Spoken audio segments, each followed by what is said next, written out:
what we were talking about right now is just the governor's budget, just his version, right? Fortunately, there's checks and balances in the legislature, and advocates play a critical role. Community organizations play a critical role in that process. But now there's this brand new legislature that just got sworn in December, and we have roughly about over 33 new members in the legislature. Some who have never held office, some who have held local office before, and so forth. And so, what do you think is going to happen with the governor, with the legislature?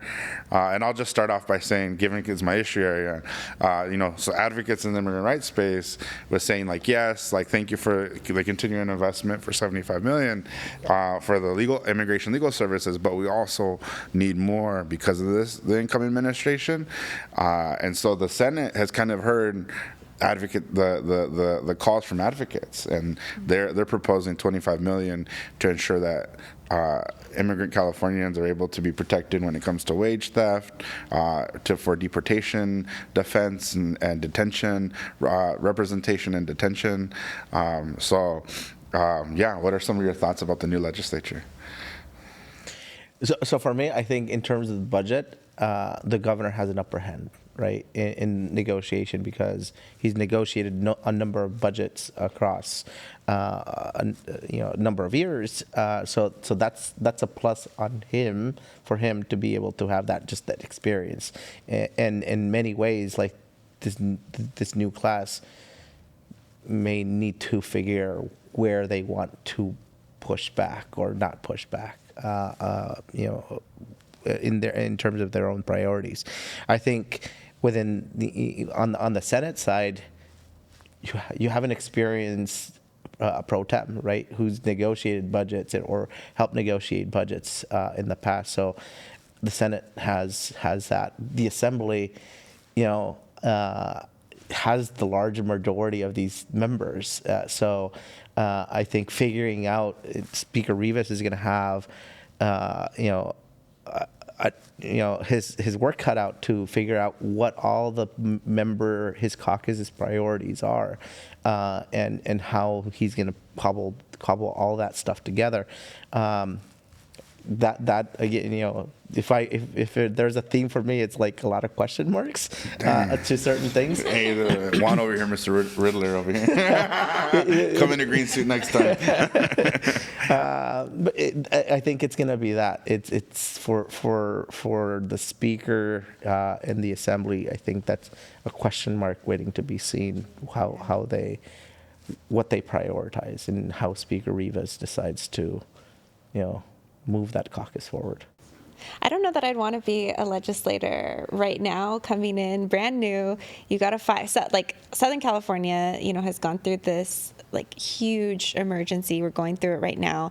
Like, a bunch of members have gone down, and so I think you're trying to deal with that, tackle that budget conversation. You were just talking about the dollars that go towards that, and you're also trying to figure out, how do I deliver for not just California, but for my district. We know that the budget is status quo right now, but they always say well, don't come asking us for more. But you still have to produce. You're a new member, right? You want to, what can I bring home to my district? I want to put those parks in there. I want to open up this clinic or get a program for a school. And I think that's going to be tough in this first year, is all our different priorities, and how do we actually balance all of that. And I think we're probably, I can say from our perspective, starting to feel that as advocates, where everybody's getting a little bit cautious about okay, we're taking the meetings, having the conversations about bills for next year, but what's actually going to be introduced and where people are going to land.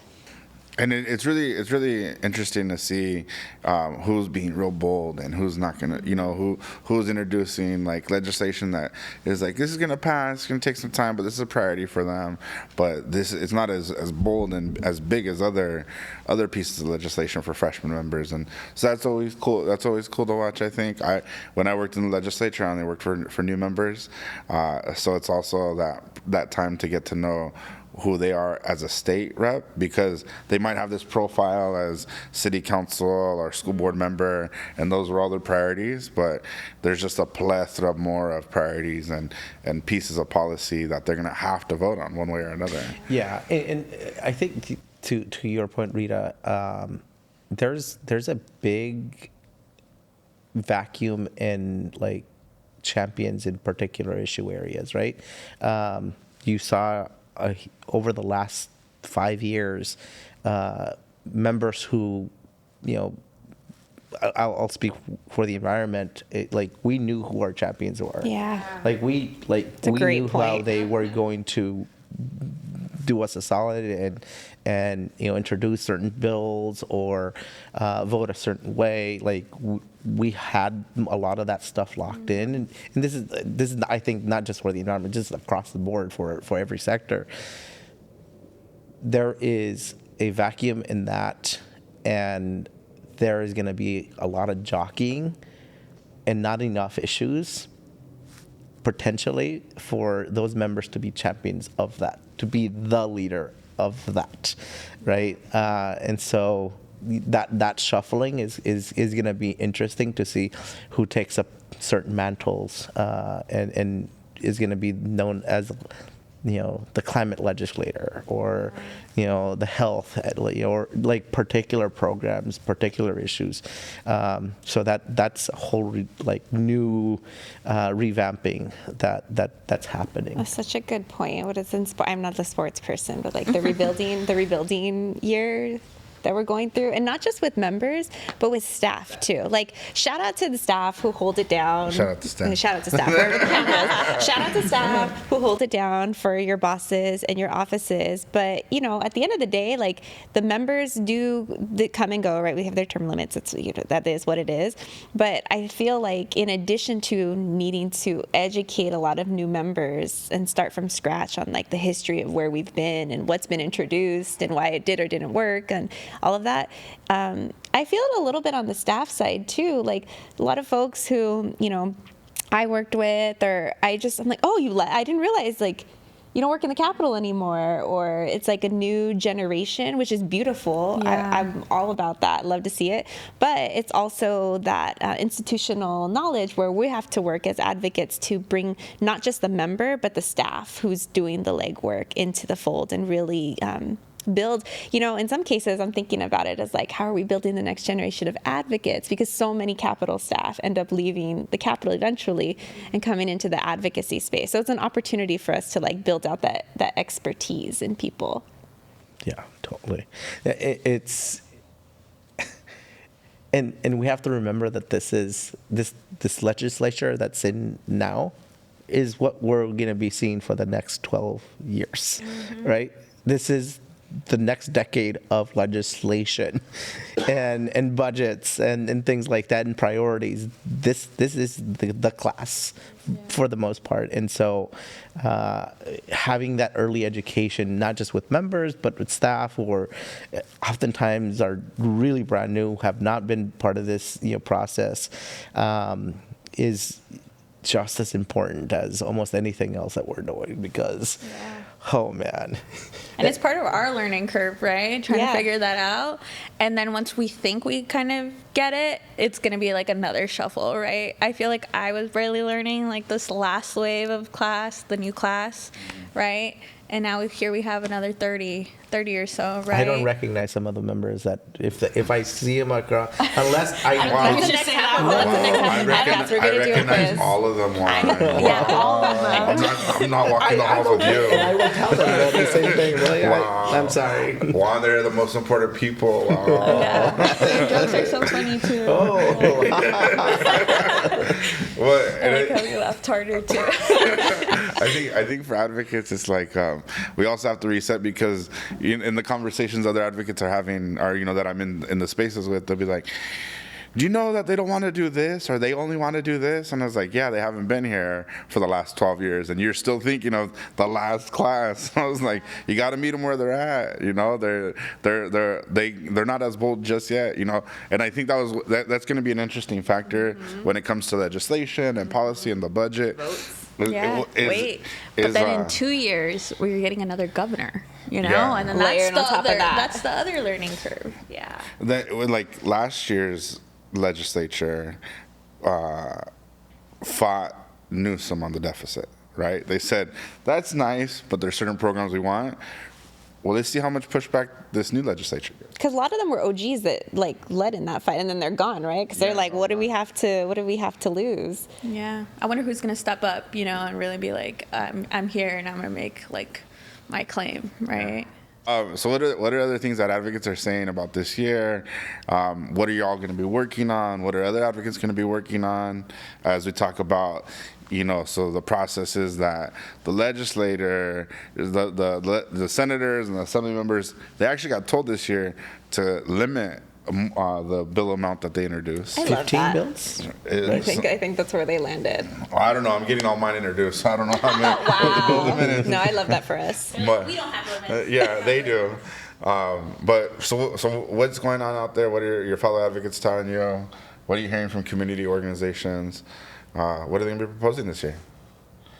Well, I'm hearing it's harder to get things, commitments on things, just in general. That's word on the street right now.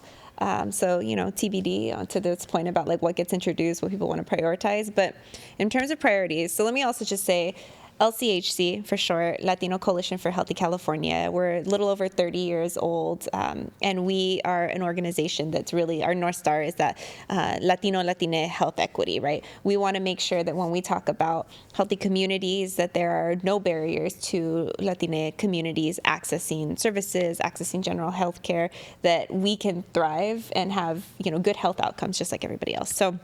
And so that's the work that we do and that we're focused on. But in terms of our priorities for this year, they're kind of aligned with what I was talking about in the budget. So making sure that we're grounded in that commitment to Medi-Cal. But kind of on the flip side of it and on the ground, I think this is what I was saying is like really wanting to make sure the program is strong. Because if something happens to threaten the funding, I want to see, me personally, I want to see our Medi-Cal roles be filled, be strong, because it's harder to try to take away a program that so many people depend on and utilize, right? That's a strong message, just a powerful image of like who would actually be impacted. And so if you're eligible and you still need to sign up, you should sign up. Hence the investment in our promotoras to help us get the word out, because they're there on the ground in communities and can help people understand the benefit and lead them to clinics, health navigators who are actually able to help them sign up for the benefit. So part of our work is going to be looking really at know your rights from a healthcare perspective.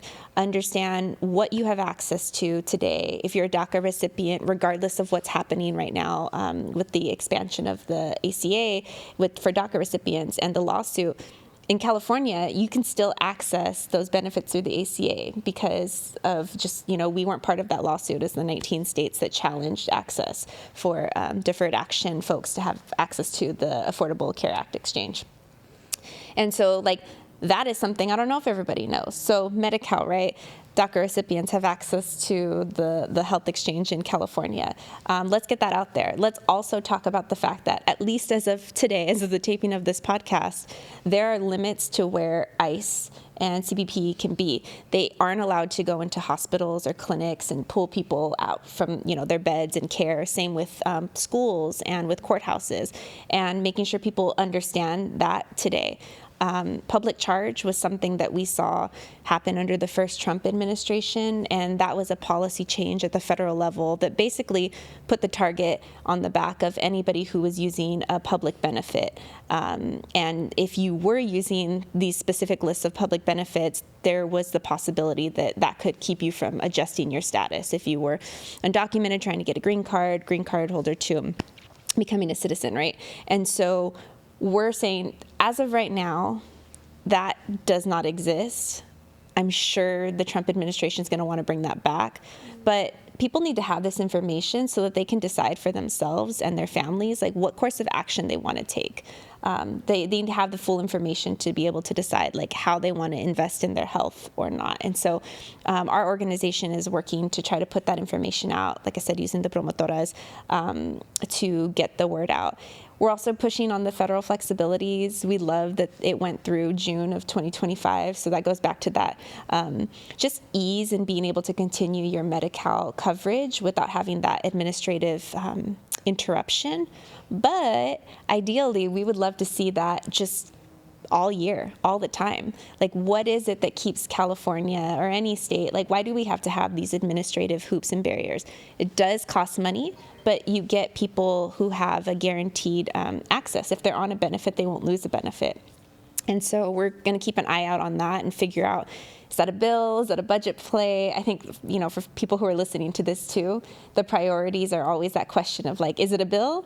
Is it a budget ask? Is it both? So we're also really prioritizing, hands down, all things CHWPR and promotoras, which is community health worker promotoras.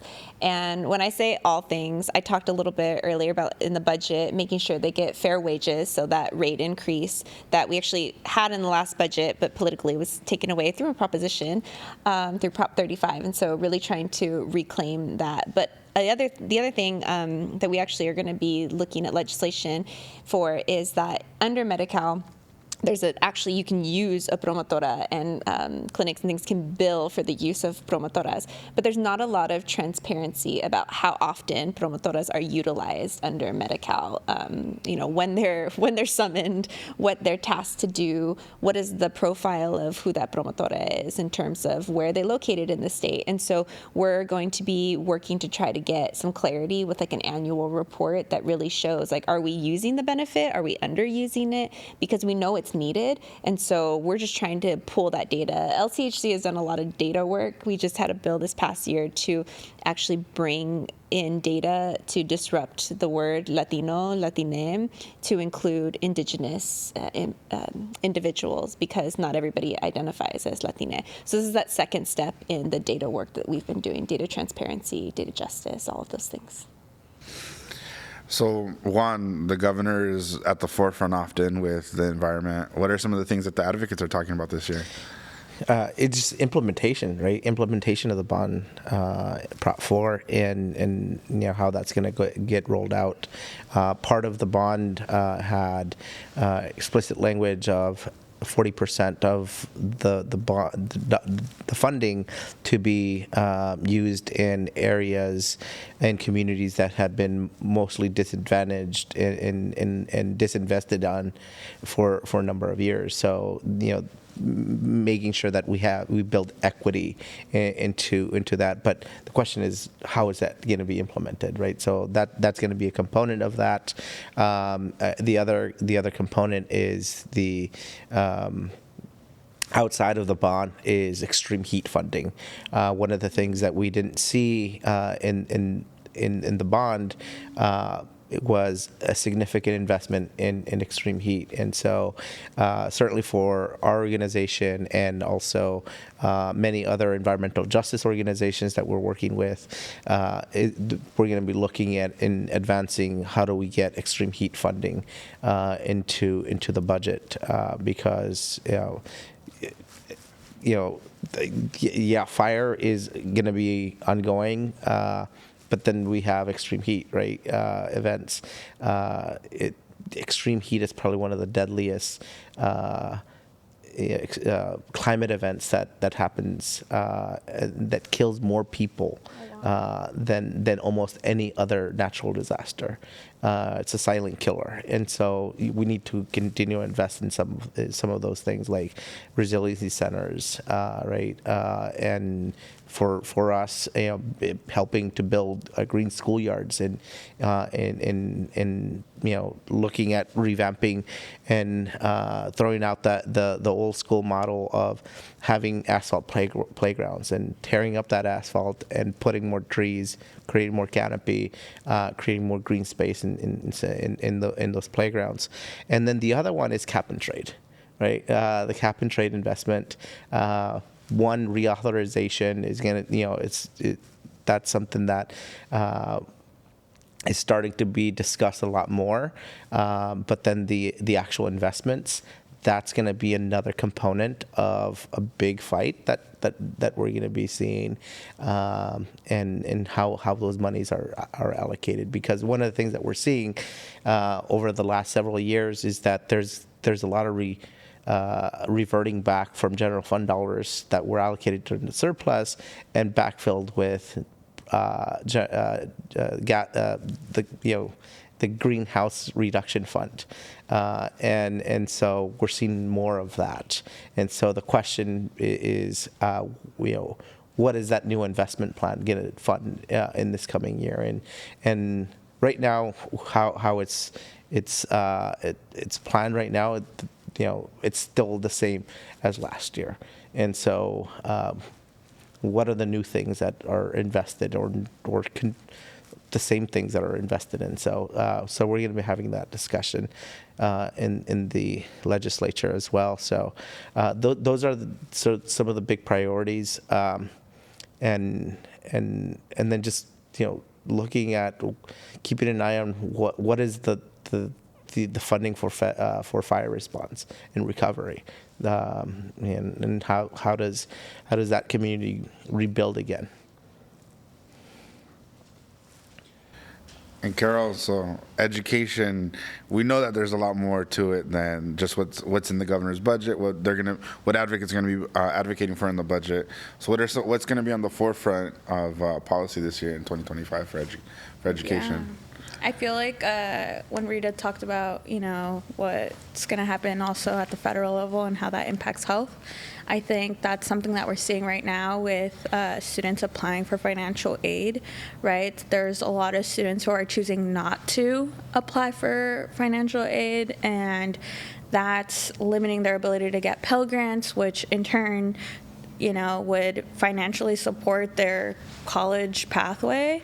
And so I think this year that's going to be a big priority for a lot of advocates, simply because, we don't want to encourage students to do something that could potentially, be used for their parents' status. We also don't know how far back the administration could use that information, but at the same time, we don't want to keep our students from, pursuing their higher education, which would essentially help them grow into the workforce, get them better paying jobs, get them into position or places that we get to be a part of, right? Simply because, you take that step. And so I think that's going to be really important to folks to see, how that plays out. At the state level, I think sometimes it's hard to figure out what makes the most sense based on, where a student is. But I know for my clients and the folks that I get to work with, we're really prioritizing student pathways. So dual enrollment programs, it's part of the governor's master plan on education. So, we're really trying to tie things together, make it pretty and make it accessible so that more students can essentially take community college classes while they are in high school, and essentially, reducing that burden of debt when they do transfer. The governor has a goal for students to essentially have at least 12 units before they, go off to college. But I think what we're trying to figure out as advocates, how do we set it up so that there's a foundation set in stone so it actually happens, right? I think there's a plethora of other things we could talk about, folks working on, but I think it's really just thinking about it through an equity lens and seeing how, whatever it is that we're advocating actually ensures that the students who need it most are being centered in the policies that we support and propose. Yeah. I forgot. No, go for it. I can already hear. You didn't talk about this? One thing I want to say that Carol brought up that I think is super important, and I want to underscore, I think a lot of advocates are looking at this right now, is data protection, privacy protection. I talked about this effort to try to get people to make sure they're enrolled in Medi-Cal. I also don't want to discount the fear that exists with people because of public charge and all of the things, but when you enroll in things like that, you're putting you have to, right, in order to be assessed for eligibility. And so we want to have a lot of conversations, continue to have. We got to meet with Secretary Johnson at the end of last year. And, luckily she's like, I have lived through a Trump administration as a state leader and knows the value of like privacy. And so I think that just connects back to like the dollars that the AG, that the Attorney General is asking for in the budget, that I know there's a lot of conversation about like what do we prioritize right now in terms of urgency, but I don't think we can lose sight of making sure that we have the ability to protect people's information and that we can share as advocates, here's how it's protected. It's not as easy as the federal government opening a file cabinet or clicking a button on a computer, that there are firewalls that legally can be challenged, but it's not like there's nothing. And so I think that's a part of our work, and especially in the medical space, to understand where those barriers are. And then the final thing, an uplifting thing that we're going to be working on starting this year, but for the next several years, LCHC is going to be really the home for this campaign to increase the number of Latino physicians in California. So we talk about medical all the time, but when it comes down to people, getting appointments, myself included, right? Like sometimes it's so hard to get appointments, but getting an appointment and getting in to see a doctor or a specialist who speaks your language or is culturally competent, we know for the population of Latinos and Spanish-speaking folks, or any language, right, that there's just not enough culturally competent doctors. And so using the K through 12 space, making sure we're getting students, finishing school in STEM, going to medical school and getting them that support from point A to graduation and actually going and serving these communities.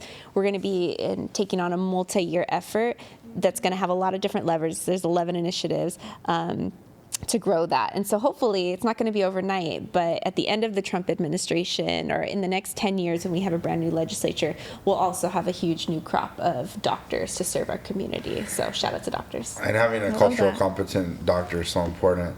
I'm sure you're enlisting the help of Fools in Medicina, yeah? We've talked about it. I love that. I mean, I just want someone who can understand me, Yeah. And have That's the your same, demo. yeah, have the same size as me, The higher the socks. Yeah, the down to the fool and the doctor.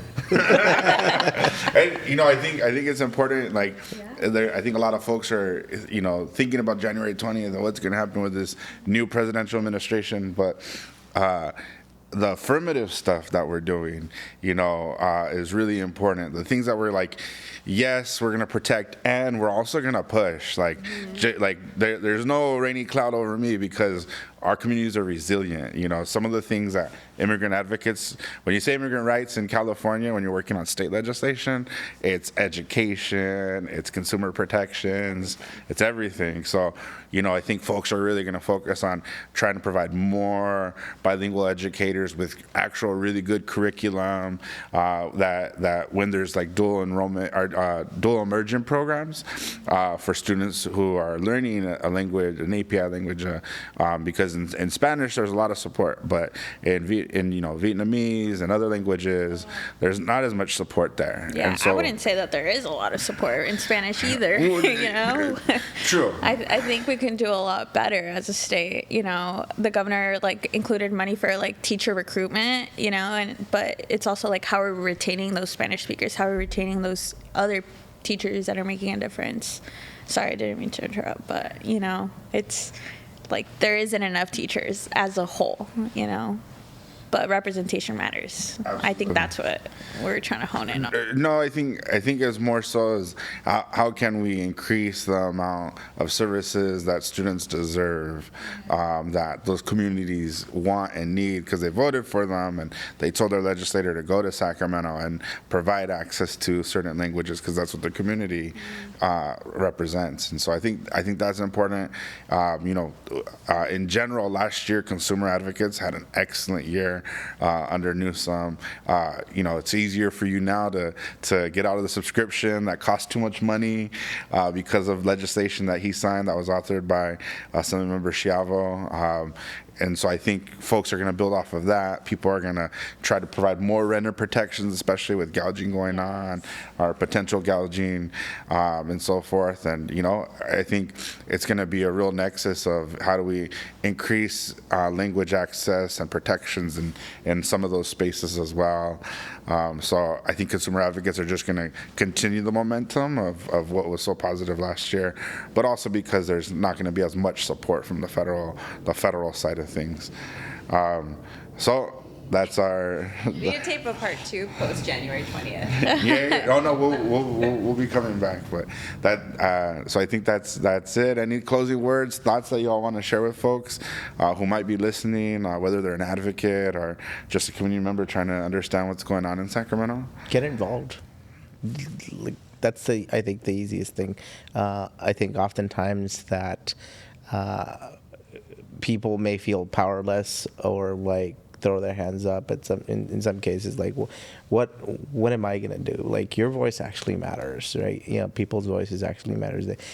They make a difference. Talking to members of the legislature, sometimes it feels like it's like pushing a rock up a hill, but unlike that fable or whatever it is, like, you can get that rock over that hill many a times, and that's why California has been such a progressive state and a national leader on a number of issues, not just climate, right?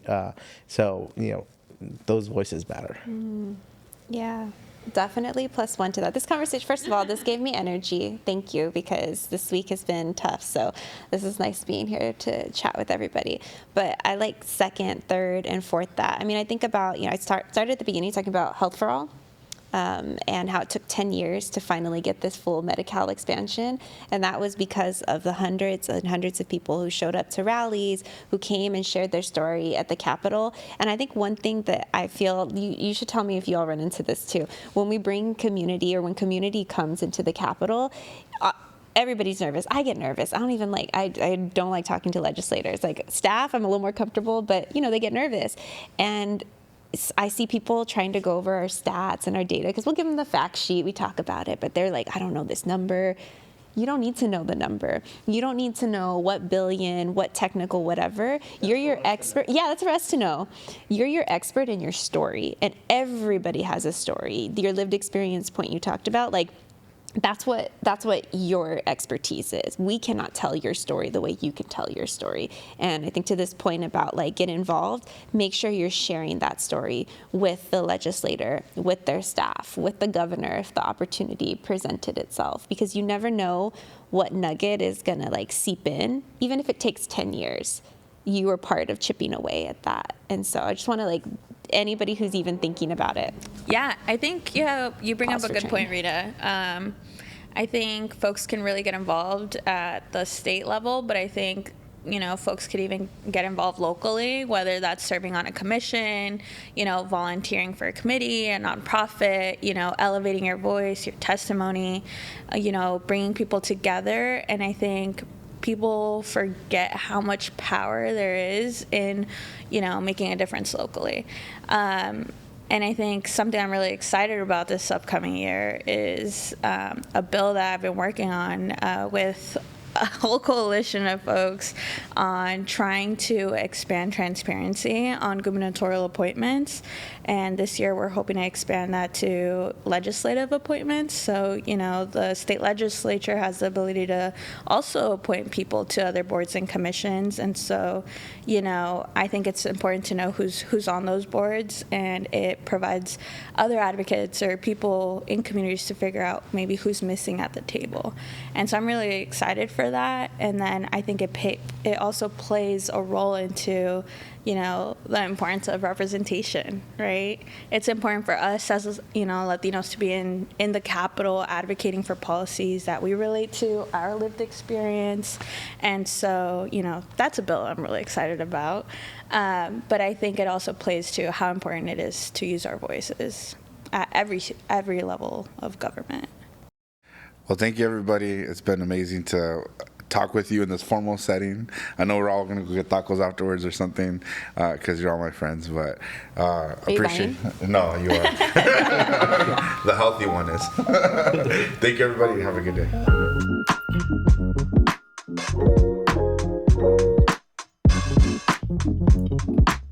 day.